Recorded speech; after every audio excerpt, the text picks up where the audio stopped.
IVF treatments పై 20,000 discount. Doctor consultation మరియు ultrasound scan ను ఉచితంగా అందిస్తున్నారు. 49 అంటే సంతానం, 49 అంటే సంతోషం. 30 years పృథ్వీ ఈ పేరు అందరికీ సుపరిచితమే, పెద్దగా పరిచయం అవసరం లేదు.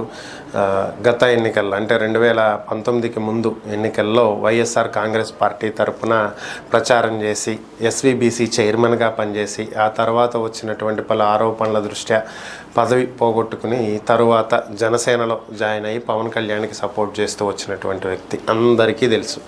పృథ్వీరాజ్ అంటే గుర్తుపడతారు. 30 years ఇండస్ట్రీ పృథ్వీ అన్నా కూడా ఎవరైనా గుర్తుపడతారు. అయితే ఇప్పుడు ఈ జనసేన నేత మీద నాన్ బెయిలబుల్ వారెంట్ నమోదైంది. అసలు ఏందిరా స్వామి, ఈయనకి నాన్ బెయిలబుల్ వారెంట్ ఏంటి పరిస్థితి అంటే విషయం ఏమీ పెద్దగా ఏం లేదు. సింపుల్గా చెప్పాలి అంటే ఏం లేదు, ఇతనికి 30 years ఇండస్ట్రీ పృథ్వీకి ఆయన భార్యకు ఉన్నటువంటి విభేదాల కారణంగా ఆమె విడిపోవాలనుకుంటుంది. అయితే పృథ్వీ నుంచి మనోవర్తి ఎక్స్పెక్ట్ చేస్తున్నటువంటి నేపథ్యంలో దీనికి సంబంధించి ఆయన ఇప్పటి వరకు స్పందించకపోవటం, కేసు హియరింగ్కి ఫ్యామిలీ కోర్టుకి అటెండ్ కానటువంటి నేపథ్యంలో పలుమార్లు కోర్టుకి వెళ్లకుండా ఉన్నటువంటి నేపథ్యంలో విజయవాడ ఫ్యామిలీ కోర్టు ఆయనకు నాన్ బెయిలబుల్ వారెంట్ ఇవ్వటం జరిగింది. వెంటనే ఆయన అరెస్టు చేసి కోర్టు ముందు హాజరుపరచాల్సిందిగా పోలీస్ వ్యవస్థని ఆదేశించడం జరిగింది. ఇది పరిస్థితి, అంతకు మించి వేరే ఏం లేదు.